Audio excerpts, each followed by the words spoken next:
Hello everybody, today we will be going over a volumes problem pyramid volumes problem at the IB Math Studies level. So we have that a right pyramid has apex V and a rectangular base ABCD, with AB being 8, which is shown here, BC being 6, which is shown here, and VA being 13, which is shown here. And that the vertical height of the pyramid is VM, okay? And so part A is asking us to calculate VM, which is the same thing as calculating the vertical height of the pyramid. Now, the math behind this problem is not that hard, but thinking about the problem is.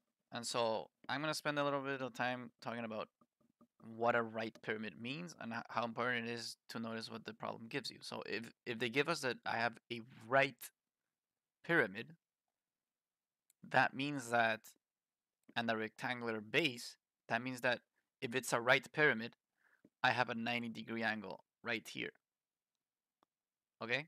It means that my height is perfectly straight. If I had a pyramid that was a little more slanted, maybe, perhaps something like this, then yeah, my height is not as straight up, right?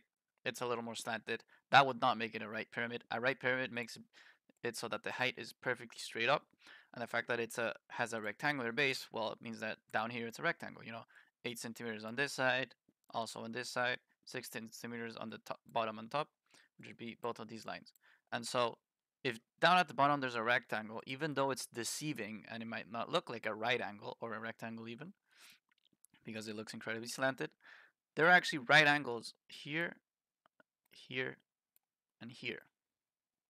And so, without even starting the problem yet, we notice that this is giving us a ton of information. The fact that it's a right pyramid, again, I'm repeating myself a little bit, means that the vertical height in the middle is perfectly straight. Okay? And the fact that it's a rectangular base means that we're getting all this information here, right? And so, having this in mind, if they ask us to calculate VM, we need to think, well, what other information can I get from this problem? And so, since we know that there's a rectangular base at the bottom, we know that if I cut a diagonal through the rectangle and I make a triangle here, and I have a right triangle here, I should immediately start thinking, hey, I can use the Pythagoras theorem.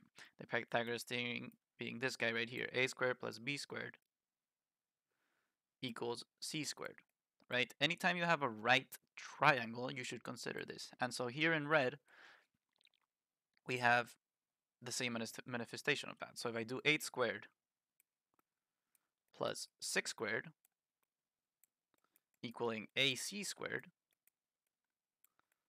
my 8 squared is right here, my 6 squared is right there, and my AC is what cuts right through it, the rectangular base, right? And so if we work this out a little bit, we end up with 8 times 8 is 64, 6 squared is 36,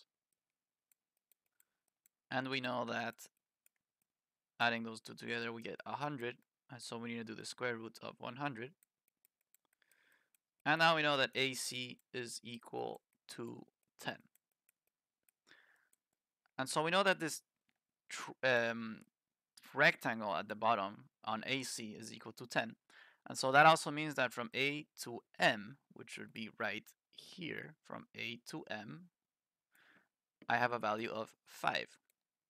And I know that its hypotenuse of this triangle right here is 13. But we do not know the height. And so just to make this drawing a little bit more clear, we have a right triangle that goes from A to M, M to V, and V to A. And this is a right angle. Why do we know it's a right angle? Because we know that it is a right pyramid. So this line goes straight up. And so having these numbers in mind, the 5 over here, 5 centimeters, we can use the Pythagoras theorem once again.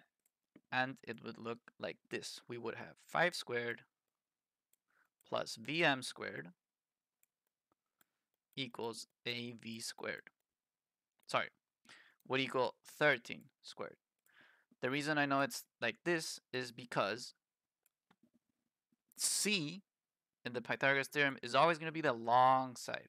Okay, that's all that really matters. As long as you identify the long side, the other numbers fall into place. And so here I identified the long side being 13, so I put it alone because it's the long side, and then my a and b are simply adding together. So I would have 5 squared plus Vm squared, and this is how we calculate Vm. And so working this out a little bit, we end up with 25 plus Vm squared equal to 169. And so Vm squared is equal to 169 minus 25. So Vm squared is equal to 144. And so Vm, if I square root both sides, I end up with square root of 144. And this is 12. And we are talking about centimeters here. So Vm is going to be equal to 12 centimeters. And that is how you do part A. Remember to put your units because it is part of the mark scheme. And finally, for part B, to calculate the volume of the pyramid, nobody really knows the volume formulas by memory. And so we pull up our trusty rusty formula booklet and we find that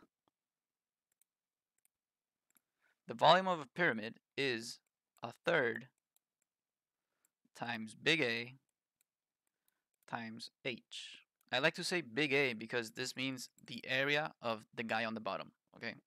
Like its base. And so, since we know it's a rectangular base, what is the area of a rectangle? Well, it's going to be length times width. So 8 times 6 is going to be my big A, which is equal to 48. And we know that our height is Vm, which as we found before is 12.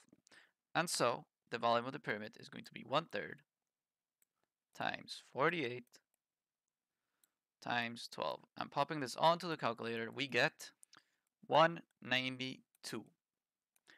And don't forget the units, we end up with centimeters cubed. And so that is how you solve this problem. Remember that it's cubed because we're dealing in volumes. Okay, before it was at the power of 1 because we were dealing with distances. If we're talking about area, it would be squared. And so that is how you solve this problem. I hope it helped.